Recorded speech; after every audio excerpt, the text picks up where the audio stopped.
वाह वाह वाह वाह, क्या राम्रो सोच छ क्या आमाको। आमाको जतिको सोच सबै पीडितहरूको हुने हो भने समयमै न्याय नपाउने होइन क्या साथी हो। आफूलाई जुन माग हो आफ्नो माग सरकारसँग जुन माग राख्नु भएको छ त्यो माग चाहिँ माग्नु जरुरी हो क्या।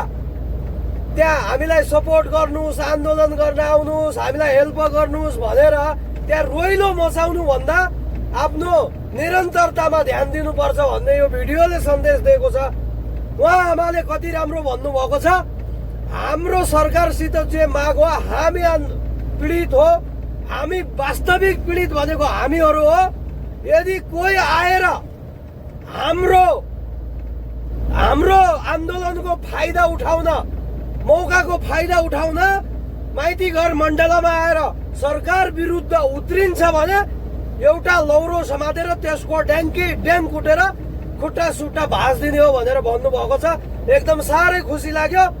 नेपाल सरकारलाई पनि म भन्न चाहन्छु, जति पनि सरकारमा अहिले हुनुहुन्छ उहाँ जस्तो वास्तविक पीडितलाई चाहिँ न्याय दिलाउनु पर्छ भन्ने मेरो पनि चाहना हो, कामना हो।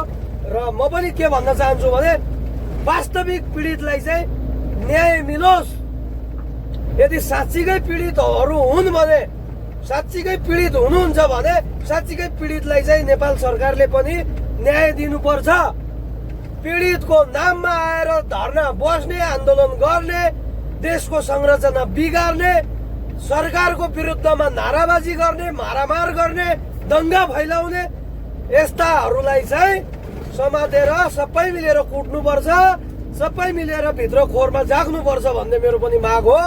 यहाँ आमाको माग चाहिँ छिटोभन्दा छिटो पुरा होस्, उहाँलाई चाहिँ राहत मिलोस् भन्न चाहन्छु। र यसो आन्दोलन गर्ने, घुसपेट गर्ने, पीडितको नाममा घुसपेट गर्नेहरूलाई चाहिँ सक्दो कारबाही होस्।